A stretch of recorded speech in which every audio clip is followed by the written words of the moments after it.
Shalom saudaraku yang terkasih di dalam nama Tuhan kita Yesus Kristus.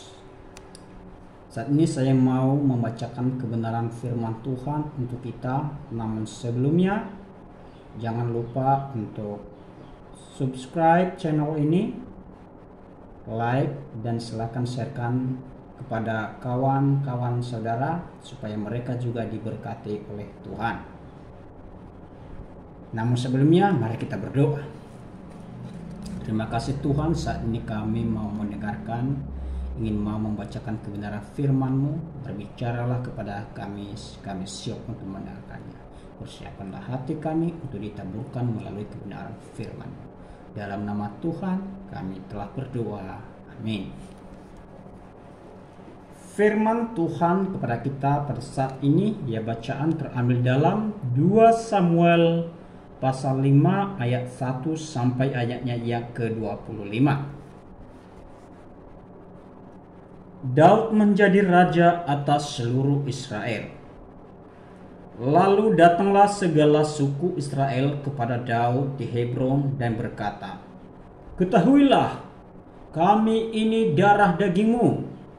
Telah lama ketika Saul memerintah atas kami, Engkaulah yang memimpin segala gerakan orang Israel.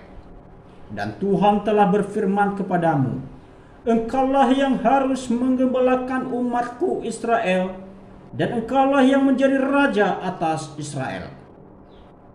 Maka datanglah semua tua-tua Israel menghadap raja di Hebron.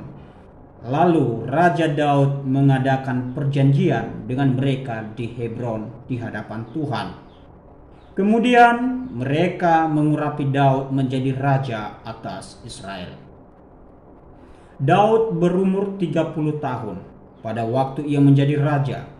40 tahun lamanya ia memerintah.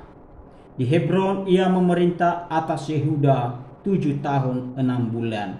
Dan di Yerusalem ia memerintah 33 tahun atas seluruh Israel dan Yehuda. Daud merebut Yerusalem dan menetap di sana. Ayatnya yang ke-6. Lalu raja dengan orang-orangnya pergi ke Yerusalem, menyerang orang Yebus, penduduk negeri itu. Mereka itu berkata kepada Daud, "Engkau tidak sanggup masuk kemari.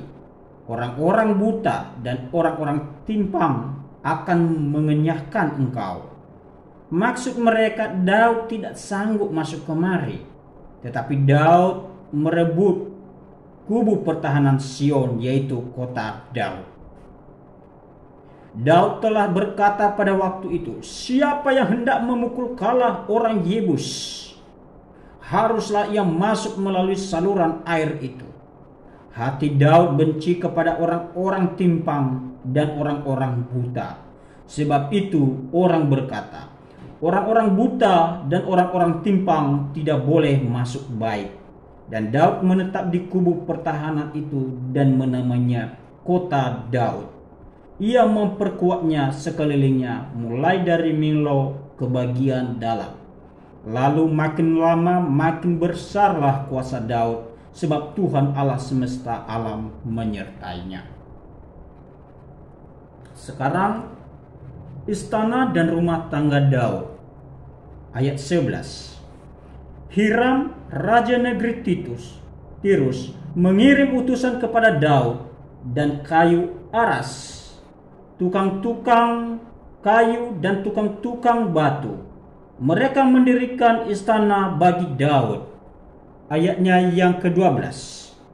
Lalu taulah Daud bahwa Tuhan telah menegakkan dia sebagai raja atas Israel, dan telah mengangkat martabat pemerintahannya oleh karena Israel umatnya. Daud mengambil lagi beberapa gundik dan istri dari Yerusalem setelah ia datang dari Hebron, dan bagi Daud masih lahir lagi anak-anak lelaki dan perempuan. Inilah nama anak-anak yang lahir bagi dia di Yerusalem: Syamua, Sobab, Natan, Salomo, Yibar, Elisua, Nefek, Yafia, Elisama, Eliada, dan Elifelet. Daud memukul kalah orang Filistin. Mulai dari ayat 17 sampai ayatnya ke-25.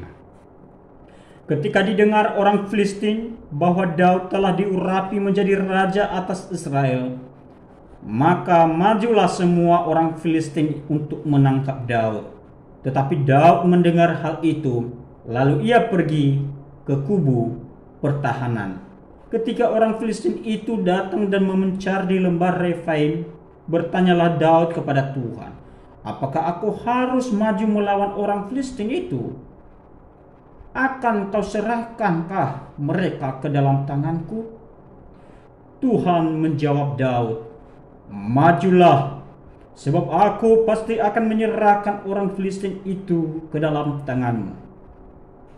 Lalu datanglah Daud di Baal Perasim dan memukul mereka kalah di sana. Berkatalah ia, Tuhan telah menerobos musuhku di depanku seperti air menerobos.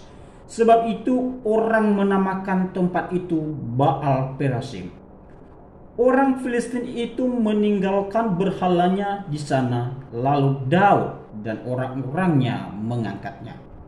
Ketika orang Filistin maju sekali lagi dan memencar di lembah Refaim, maka bertanyalah Daud kepada Tuhan, dan ia menjawab, janganlah maju, tetapi buatlah gerakan lingkaran sampai ke belakang mereka, sehingga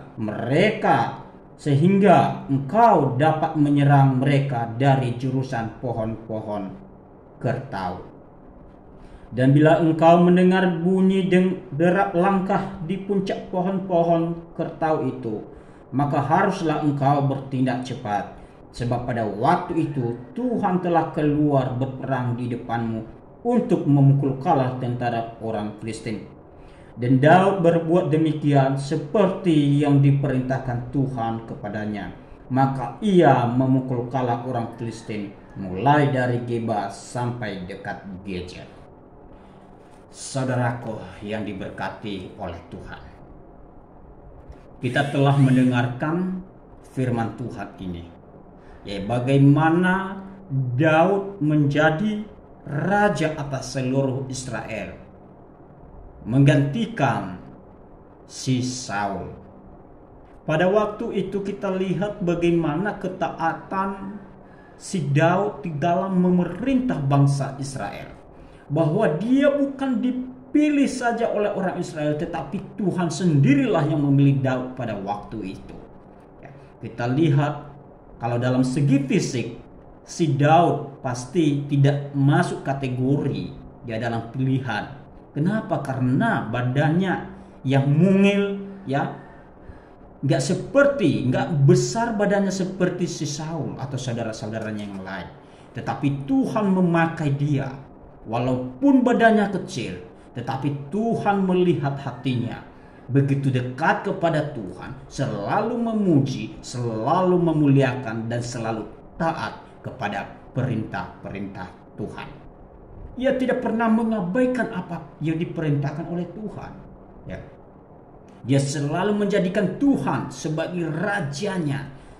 Ia selalu menjadikan Tuhan sebagai sumber utama yang akan memberikan kekuatan, yang akan menolong, yang akan menyertai dia, yang memberi dia kekuatan ketika dia menghadapi segala masalah, ketika dia menghadapi segala musuh-musuhnya.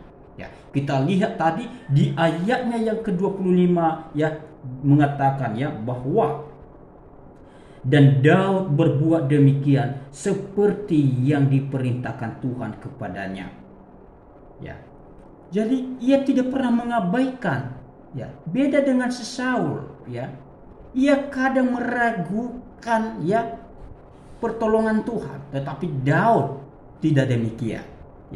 Apa yang diperintahkan oleh Tuhan, baik atau tidak baik, yang menurut nalar berpikirnya manusia atau menurut nalar berpikirnya Daud, tetapi ia tahu baik atau tidak baik, semuanya baik di mata Tuhan. Tidak ada yang tidak mungkin bagi Tuhan, dan tidak ada yang tidak baik ketika Tuhanlah yang memerintahkan. Saat ini saudaraku yang diberkati oleh Tuhan, di dalam kehidupan kita, marilah kita mengaplikasikan firman Tuhan ini di dalam kehidupan kita. Marilah kita menjadi orang yang sungguh-sungguh kepada Tuhan, yang sungguh-sungguh memuliakan Tuhan, yang sungguh-sungguh menyembah Tuhan, yang sungguh-sungguh memberikan yang terbaik untuk Tuhan, dan yang sungguh-sungguh taat pada apa yang Tuhan perintahkan, pada apa yang Tuhan inginkan di dalam kehidupan saudara. Ya, jadi demikian firman Tuhan pada saat ini untuk kita renungkan bersama di dalam 2 Samuel pasal 5 ayat 1 sampai ayatnya yang ke-25. Kiranya Tuhan yang akan selalu memberikan kemenangan-kemenangan. Kiranya Tuhan yang selalu menolong dan menyertai kehidupan kita ketika kita menjadi orang yang taat dan sungguh-sungguh menelaah firman Tuhan setiap hari. Shalom bagi kita semua. Tuhan Yesus memberkati. Mari kita berdoa. Terima kasih Tuhan, kami telah mendengarkan firman-Mu. Ajarlah kami, bentuklah kami supaya kami bisa melakukan firman-Mu, menjadi orang yang taat, menjadi orang yang sungguh-sungguh memuji, orang yang sungguh-sungguh menyembah Tuhan, sehingga perjalanan kami diberkati oleh Tuhan. Hidup kami selalu ada dalam lindungan Tuhan. Hidup kami, keluarga kami, masa depan kami, selalu Tuhan memberi yang terbaik bagi kami.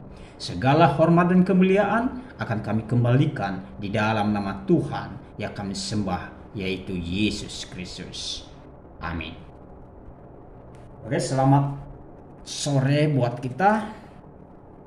Sampai jumpa kembali.